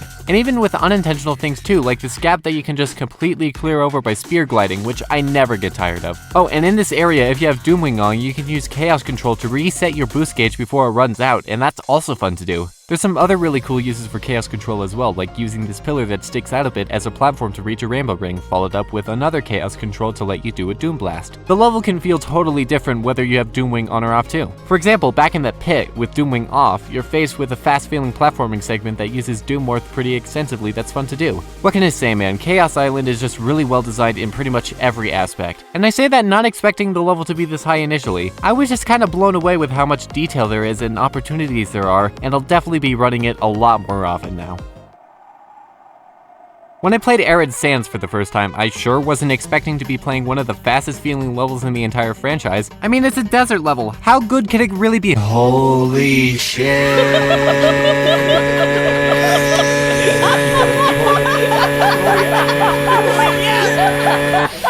Wow. The flow of this level is damn near perfect. Like, the single thing that gets in the way of it is this one 2D segment where you'll sometimes have to wait for a sliding platform to reveal itself. But that is not big enough of an issue to detract from how fucking fast this level feels to go through. Within the city portion, you're making multiple sharp turns, light dashing through the streets, sliding under just everything you can, and then some. I love how you go from that to the vast desert crossing large canyons, including this one with a bunch of rails. They should really theme a whole level around that. And then you're dodging a ton of falling pillars on your way, running up some walls briefly, and there's this extremely cool skip where if you jump after this loop-de-loop but before the dash panel, you can reach this obscured grind rail that skips a good chunk of the level. Ooh, then there's also the part right before you transition to the desert where you can just bounce off the spinner pretty consistently and then follow that up with 2 homing attacks, which lead you to bouncing through this room and sending your way to the dunes. Really, not many other levels in this series come close to how fast this one feels to play. It's a genuinely perfect layout, though I might have liked it more if it had a more interesting theme. While the city and the ruins make the desert more interesting than it would be, it's still a desert, and that song doesn't really do anything for me other than aid in the level feeling faster. Like, it loses all meaning to me when taken out of this context. But those are just nitpicks against one of the best designed levels in Unleashed. I'll definitely keep running through it again and again.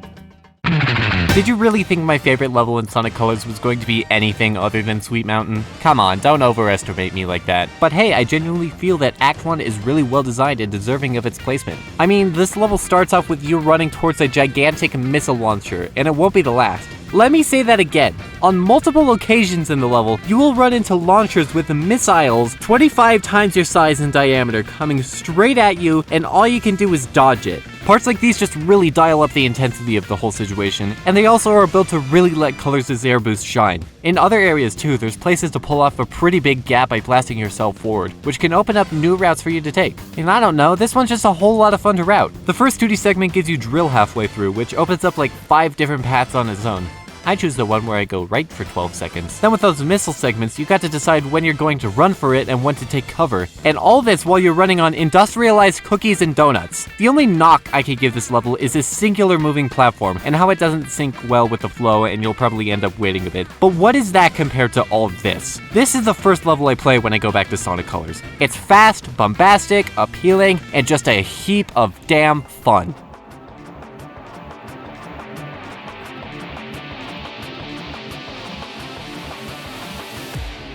When Shadow Generations first came out, I would have told you that Radical Highway Act 2 was by far my favorite level in the franchise. Like, dude, it's so epic. The stakes are the highest they've been, the terrain is crazier than any other Doom Zone area, the array of obstacles thrown at you are menacing as all hell, not to mention the simple fact that you're playing an Act 2 that's in 3D. It's a type of grand last act before the final boss you won, and then some. The whole level just feels super fast to go through, even when pummeling these behemoths, since you're at least mashing through to beat their asses and are rewarded with a Doom Blast afterward. There's so many things to boost to, grind rails are handled really well, no other level makes better use of Doom Wing, they brought back the building with the springs and it's like wong wong wong wong, oh my god, it's so cool. What are you, 12? And you're doing all of this to one of the greatest songs in any of these levels. Dude, it just ramps up the intensity so well, and it's definitely my favorite version of Vengeance is Mine. All of this would be enough to put it in the top 5 for sure, but most of what I'm complimenting is all with Doomwing turned on. With it off, the level just isn't as satisfying and feels a little wrong. And I'm not saying that just because you're intended to use Doomwing. Spoilers for Act 1, but that level's built with the same principle, but I think the gap between Doomwing being on and off is leagues smaller since the route for Wings Off doesn't feel cobbled together. Can't say it's the same for this one though. You like rotating platforms that you can only stand on some of the time? Get ready to deal with a lot of them and hope that the cycles line up nicely enough for you to not come to a complete stop. 9 times out of 10, you will be waiting for these giant cyclones to clear the way, something you never had to worry about with Doomwing since you could just fly past them. Now the large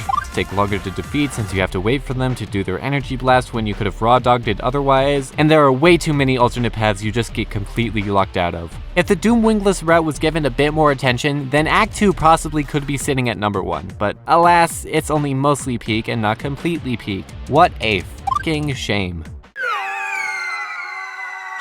Windmill Isle is the best from Green Hill and the best from Space Colony Arc, merged into the greatest starting level in Boost Sonic. Is it the best in the entire series? Possibly, but I don't know how much of that is because this is my favorite design formula for Sonic. Not only does it help ease the player into the game, teaching them new mechanics, it also welcomes experts with fun level design and a phenomenal aesthetic. Now, a bit of this is owed to Act 1, which was intentionally designed to be nothing more than a tutorial, so it getting the basics out of the way did let Act 2 have a little bit higher of a skill ceiling, which is great. Within the first 10 seconds, you can already trip into something. That's awesome. Windmill Isle is an amazing blend of level design and theme. Throughout all of it, you're speeding past everything. You swap between rails, slide under various ledges, boost your way through an open area, and the works. You never slow down, exemplifying the sense of pure speed present in all of Unleashed early on, which is why it's so great. And you're doing all of this in such a pleasant town with one of the most whimsical backing tracks ever in a video game accompanying you at all times. The modern Greek look that inspired Apotos just looks really good and makes your first location in your world adventure stand out to you. As a starter level, it's on the easier side, but how much does that really matter when during the entire time I feel so alive? I could keep on running through Windmill Isle over and over again, and I wouldn't get tired of it. It is just so perfectly well designed in every possible way a first level can be.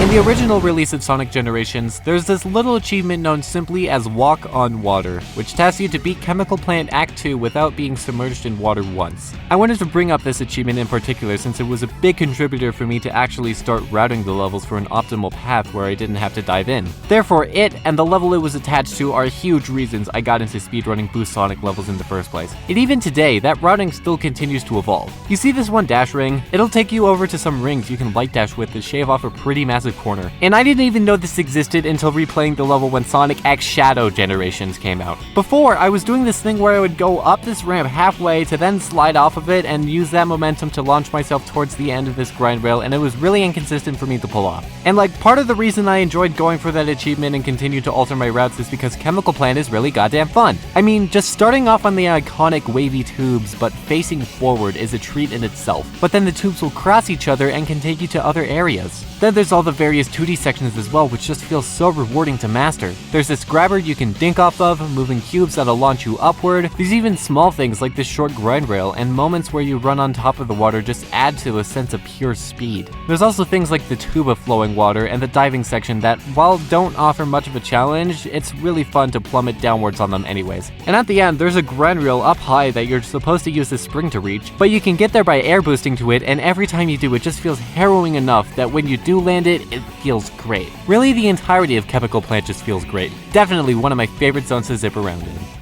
When I was doing my attempts for a PB and my recordings for Rooftop Run, I would finish a run and then went, what's one more? So I played it again, and again, and again, and again, and this went on for about 9 times or so until my thumb started to hurt from pressing X so many times, because it was just so damn fun to play the same amazing stage over and over again, and it's pretty clear to see why. Like, look at this thing. You are constantly moving at breakneck speed across some really cool architecture in every which way. You're shuffling through rolling barrels, crossing countless rooftops, and climbing towers, all while the level never lets off the gas. The only instance it does is this pit with the egg fighters, which does suck, but you're out of it in 4 seconds, so it's not enough to detract from how replayable the act is. There's like 6 different parts of the level that are just cool as shit. These alleyways, for one. It's just fun to quick step through them, and I love the set piece it's put in. And then there's the ending too. It's the best usage of arrow chasers, with you first having to evade them on some grind rails before the last stretch of the level has you knocking egg fighter after egg fighter right into their faces. Ooh, and the clock tower too. I love consistently heading up, and after a loop-de-loop in the actual clock and in a QTE wall jump, you're setting your way spiraling down on a grind rail, wrapping itself across the whole thing. It's just super fucking cool. Probably my favorite part though would be this segment that begins with the light dash you can take to make a sharper turn, and you just go towards whichever path you want to, all while you're flung up periodically by some slanted roofs. You could drop below and smash into this room. You could go above that and end up over there. Personally, I like to go here, going on the balloons like blah blah blah, and then take another light dash through this tunnel. It's a small stretch of the level when you zoom out, but there's just so much you can do here that I really like it when I get to this part. I just feel so amazing when I play Rooftop Run, and I know that recording won't be the last time this level gives me physical pain. It is completely insane how far Sunset Heights has come. This is the same level concept from Sonic Forces, which had its last level 29 placements ago. Here in Shadow Gens is where it finally reaches its maximum potential, and you can tell how much it's improved just by how they start. In Sonic Forces, you're just there and tasked to move forward. Meanwhile here, you're already moving, with camera angles showing off Shadow's skating animation before you're fully placed into action. After that, you just get the start of the original Sunset Heights but with actual shit going on, and then thrusted into the new stuff. I at least like that they did reuse parts of the level since they didn't really need to do that with Forces, but yeah, the new stuff seals the show. One of the most notable attributes are the bursted pipes pipes spraying you upwards with water. Not only do they aid in the previously lacking ravaged city feel, but they can be both obstacles and ways to get across faster. And don't get me wrong, I'm not glazing the level just because it's a massive improvement. Take a look at this part for example. You're given a chaos control capsule at the start of this road with a death egg robot tossing debris your way. Now, if you just so happen to pay close attention to that debris, you'll soon realize that you can use chaos control to then homing attack your way up to a new pathway, and that's just cool as and I have not even touched on the brand new underground portion. Pretty much at every section is a black arms guy you can punt into oblivion, letting you rack up on chaos controls and get swung towards multiple alternate paths. And the Doom Zone here too is really great in addition, with buildings contorting into cylinders and the cinematic with shadow hopping between a bunch of scrap. Ugh. That's another strength of Sunset Heights. Its cutscenes are really cool and don't feel like they detract from gameplay. They do their thing and then you're back to full control. I'll just never get tired of this version of Sunset Heights, and I'm glad it's come far enough to be one of my favorite levels in the series. I'm gonna be completely honest, the biggest reason Sunset Heights was over Unleashed Rooftop Run was so I didn't have both rooftop runs back to back from one another. Plus, I didn't want to go from gassing that up to just going, hey, here's that but better.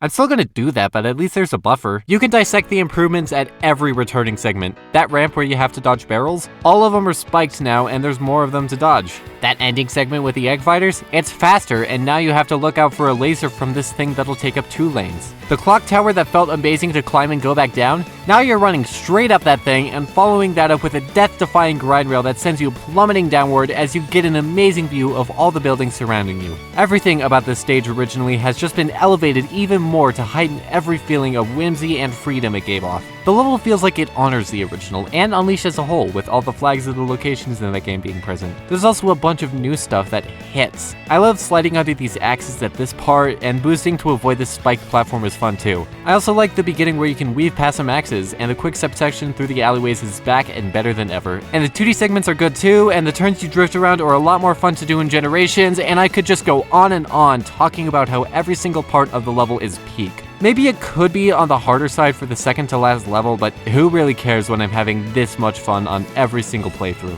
It's crazy in hindsight that they were able to improve an already phenomenal stage, but by God, they did it, and I couldn't be more satisfied with it. It was close, but Speed Highway has to be my favorite level in Sonic Generations, and it is all in the name. The only time you're not moving at Mach speed is this one 2D area, which I still find fun anyways, and this car. This guy, he's a horrible parker. But you just keep moving up and down and all around.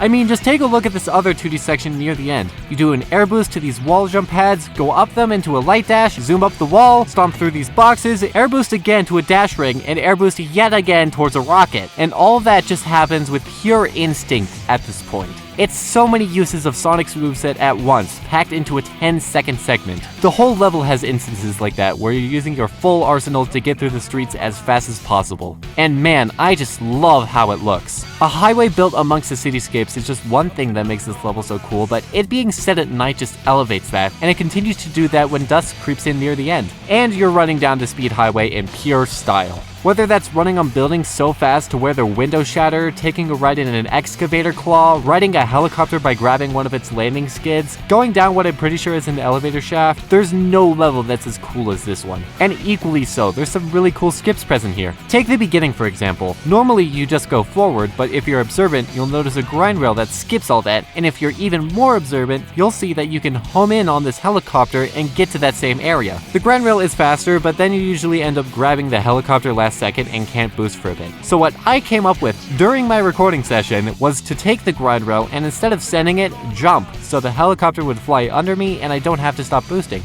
Sometimes I latch onto the helicopter anyways and it kills me. There's also this part after the first checkpoint where if you deliberately jump over the rainbow ramp, you can find a dash ring inside of the wall to shave off this entire part of the first 2D section. It's just things like this why I love Boost Sonic so much, and Generation specifically really nailed that in a way that still leaves me wondering what other skips are possible in each of its levels. Overall, Speed Highway just rocks. I don't think I will ever get tired of it, and I just know it has so much more in store for me to discover. So remember when I was gassing up Radical Highway Act 2 just a bit ago? Yeah, so what if the level was cooler and had a good Doom Wingless version? Radical Highway Act 1 just really makes this area feel like the final zone. I especially love how the beginning is normal for the first couple of seconds before deforming itself and becoming completely chaotic. Then you reach this ledge and... I'll overcome every obstacle with this power. This changes everything. For the first time, the level is designed with the intent of you completely breaking it. Creating a route for yourself just feels incredibly open-ended. You can fly to almost anywhere in front of you as long as you have enough boost. That's why I like Doomwing so much. It makes the route whatever you can achieve, and of course, that's most prominent here. You could drop down to this pathway, or go around it, or instead of doom blasting through this pole, you could fly over to it yourself. Or you don't have to engage with any of that in the slightest. Your number of options here are just so massive. I really love the parts where there's circles of rings in the air just to keep you airborne. It's really fun to fly for longer periods than usual, and you can reach areas that would otherwise seem way too far. And unlike Act 2, clipping those wings off actually makes for a well-designed level. You do lose out on that openness, but that's to be expected. And I'm not disappointed, it's still in the same level of quality. It's just kinda interesting to take the level designed with Doomwing in mind and just not doing that. There's a lot you probably wouldn't have seen otherwise, and it doesn't feel like a broken mess either. You have a clear path you need to take at all times. It's helped a lot by a crap load of swing bars getting you from all the high points and low points in every which way thanks to the strange gravity found here. And even with Doomwing on, you get them powered down in the sliding segment, which is a cool way to tie back to the first Doom Zone, but also to expand on that with a ton more for you to look out for. And dude, have I even talked about how much I adore how Radical Highway looks in this game? They took the distortion world from Pokemon Platinum, but instead of random chunks of ground, they're all from a level in Sonic Adventure 2. Easily the biggest change to a level, and I love it. Everything floating in a limbo and getting corrupted just makes it 10 times cooler than it was before, and Radical Highway at SA2 was already pretty f***ing cool. It's even in the music too, with the main melody stagnating itself to where it is Vengeance is Mine, but also something different at the same time, just like the level it's attached to. At every point, something is just a little off about the location, and I dig that so goddamn much. So yeah, amazing act with very little in the way to drag it down.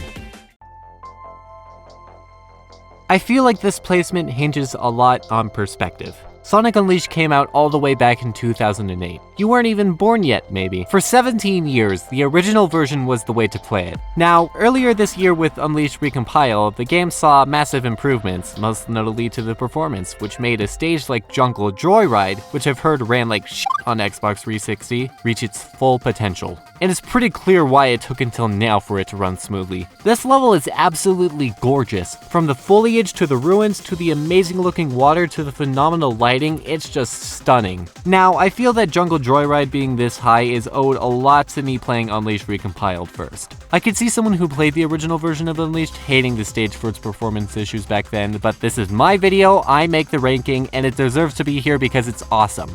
There's just something about the final traditional level of the game being a tropical island that's just so striking to me. Instead of having blue oceans, white beaches, music with Latin American themes, or styled like relaxing resorts, I don't know, that's just how Sakurai described typical ocean courses. But here, it highlights the more dangerous parts about it, like how untamed the jungle is, and it just having ruins in the first place. The music too, in addition, doesn't follow what you would expect. It's a lot more wild, with percussion carrying a lot of it and the main melody only showing up now and then, and repeating itself when it does. The theme of this level is just super fucking cool. World 3 of New Super Mario Bros. 2 could never. That feel of danger the jungle gives off isn't just for show either. This is one of, if not the hardest levels in Boost Sonic. A pretty clear comparison to be made is Jungle Joyride's Interceptor segment compared to the other ones in Unleashed. The amount of bombs is ramped up, the Interceptor attacks more violently, and on top of that, instead of just being a straight line, you'll drop down to a new path a couple of times, which can catch you off guard and cause you to get hit. Additionally, a good portion of the level takes place on water, and first off, these parts give me so much joy. You are going at Mach speed, and you have the entire ocean at your disposal. It's one of the most freeing feelings Sonic has achieved. And since this is all in the water, you have to stay moving. Any turn that's not sharp enough could kill you instantly, and that's all on top of its sheer length. Some stages in Shadow Gens might be longer considering Chaos Control, but this is probably the longest Boost Sonic act there is. Minus Eggman Land, but I got into why that doesn't count for the list at the start of this video.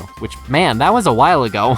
I mean, hey, you clearly enjoy what you're seeing, so you could possibly consider subscribing. I don't know, that would be pretty cool, and I would really appreciate it. Anyways, the level can become a big endurance test. I really like how if I mess up close to the end and hit restart, I'm just in a completely different scenery. It's crazy to think I came all that way from here. Jungle Joyride is a journey that feels super rewarding to complete on every single successful run. I could spend hours just to end up only beating it once and still have the time of my life, cause goddammit, it's something special, and I'm glad I was able to witness it at its peak potential. It's amazing, but there is just one level I like a bit more.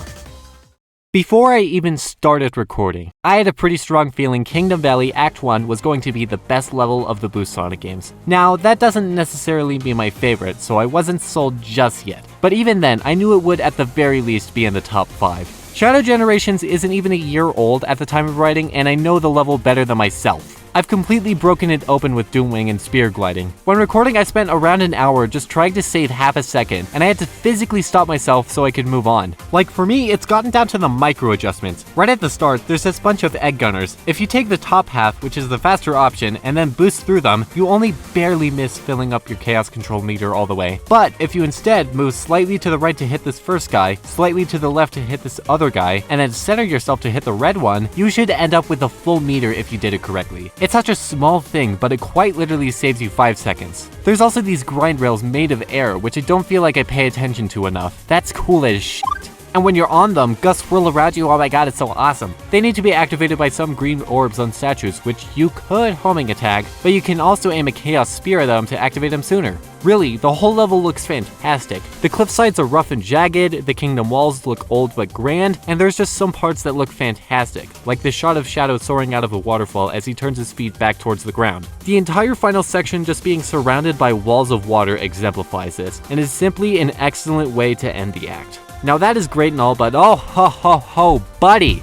We are at the final placement here. Now, what makes this the top spot is all in the level design. Even from your first moments here, you can see why this level is so special. One of the biggest things that makes Kingdom Valley as great as it is are these ropes. If you homing attack them, you'll bounce, but you can go higher if you stop afterward. It creates this risk-reward scenario on whether the extra height is worth losing some time over. By the time you get the chaos control from the micro adjustments I talked about earlier, you can also activate Doomwing, and by god, after that, the act becomes so malleable to your liking, it's insane. First order of business, gutting it straight for this grind rail, which you can only get to otherwise by jumping off a ledge from here. But you just cut all that off, and it's not the only time you'll be doing that. Take this massive skip you can do by spear sliding and gliding all the way over here. It is both funny and awesome, and I will never get tired of shaving off a shit ton of time here. There's also this part here where I just alternate between spear sliding and gliding to reach this building over here to save even more time. Really, the level makes incredible use of almost all of Shadow's abilities. This is the first level you'll play after unlocking Doom Surf, which is just so much fun to use here. Crashing into boxes and moving your way through these rings feels great, and your second instance will put you head to head with a black salvo that you need to chase down. The segment's fine on its own, but in combination with another deliberate grind for chaos energy on your way here, you can freeze time, grab the capsule, and then Doom Blast the guy into some stained glass to get yourself 2 chaos controls back to back. I am just racking up time save after time save, and I feel so clever doing this many. If you just consider Doomwing on, then yeah, Kingdom Valley is an easy first placement, but I was skeptical about it with Doomwing turned off, mainly because of 2 things. One, there's this room that you can't get out of until you defeat all the enemies within it, which just eats up a lot of time. You can fly around it with Doomwing, but I wasn't so sure how to go about it without them. Second, this one skip is just way too powerful and memorable, I didn't want to have to ignore it. When recording Doom Wingless, I actively searched for a way around these 2 things, because I know that if I did, I would have found my #1 placement. First off, the room of enemies. I found an alternate path here that lets you Doom Blast into the room instead of using the dash ring over here, but if you move him over just a little to the left, that's where you can go around and homing attack the eagle, skipping the gauntlet entirely. Now for the part I was a lot less certain about. I was able to land on the tower over here, but that's just step 1. The end was right in my sight, so you know what, you probably know the outcome. I'll just roll the clip. This is the ultimate power.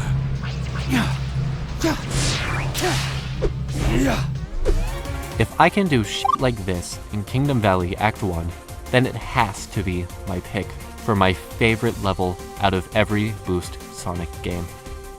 Also, because it's from Sonic 06, I get to say that Silver the Hedgehog contributed to my #1 pick. Hooray, I win. So, that's the list. If you've happened to see my rankings of Mario Kart tracks all the way to the end, then you'll know that I averaged out each cup determined by where I ranked each course. So, let's do that with individual games instead. To no one's surprise, Sonic Forces comes in last with 48.46 points. Yeah, it's pretty much unanimously agreed to be the worst Boost-style game in the franchise, and that was reflected in its rankings. In 4th place is Sonic Colors with 33.79 points. I love Colors, but its overall structure pushes more towards quantity than quality. There's nothing wrong with that, but the levels it offers do feel a bit toned down compared to the 3 games above it. In third place is the game that started it all for me, Sonic Generations with 23.67 points. I can never hate this game. Planet Wisp does bring the overall score down, but who cares when this game is a banger.